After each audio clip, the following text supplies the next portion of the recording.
Hi guys, hope you're doing well. So in today's video, we'll see how to make your cooking or kitchen videos more interesting just by using a couple of in-camera transitions, and you will not even need to do any sort of special editing for that. So what we're going to do is we're going to break the intro video that is there of the tea making video. We're going to break it down and see how to implement each scene, so you will get an idea on how to implement your scenes.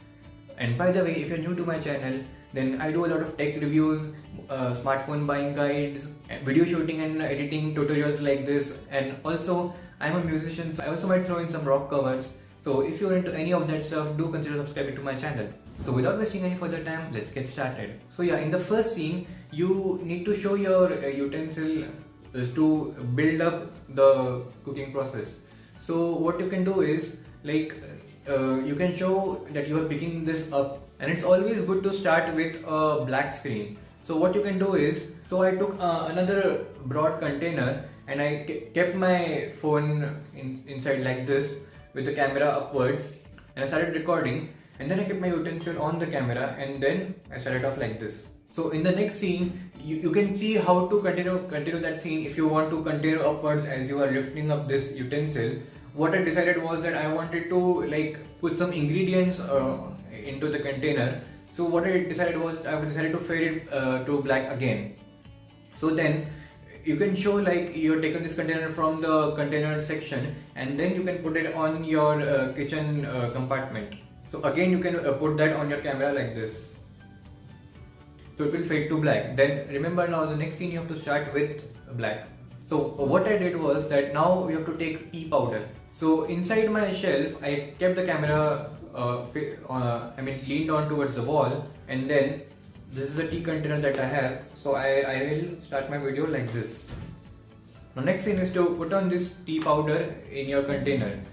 Well, I was shooting this video from my Samsung Galaxy S20 Ultra, and it's a pretty big phone. So this Pixel phone might as well fit in my container that I'm using. But for the S20 Ultra, I had to take another container.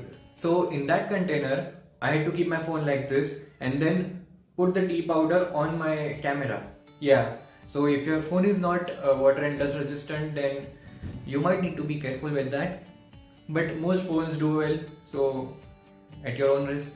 So the next scene is that now as we have put the tea powder on the camera, now it has faded to black. Now again we have to start with black. So we need milk. So the next scene I started from, I had to keep my phone inside the fridge. Here's the camera, and then I just pulled the milk carton out of it and then close the door of the fridge. Now the same thing we can do to put sugar and milk as well. So actually for the scene of the milk pouring, you have to cut from here, make a big cut, and then put the camera up close here and then put the milk. Now when it comes to sugar and milk, so they might fade to whitish, not black. So what you can do is, when you're pouring milk, so it will fade to whitish sort of, and then you can come back out of with the sugar, because that is also white. So that will connect the scene more. And then for rest of the transitions, all I did was I just panned the camera downwards, and what I was doing was I was using the marble sink to fade to black. So when I'm panning downwards, and I was quickly going to the marble sink and fading to black, and then coming back up again for the next scene. So that's it guys. What you can do is you can throw in a couple of slow motion shots as well to make it look more dramatic, and also add music, which you can do from your phone itself. And one basic tip I can give you is that do plan these shots well in advance. It's better to write each shot down and each transition also in a sequence that you want, and then execute them, because then it becomes easy to connect them, and also you don't have to put a lot of efforts when you're actually recording it. When you're actually recording it, you can focus on the frame, you can see the background and stuff like that.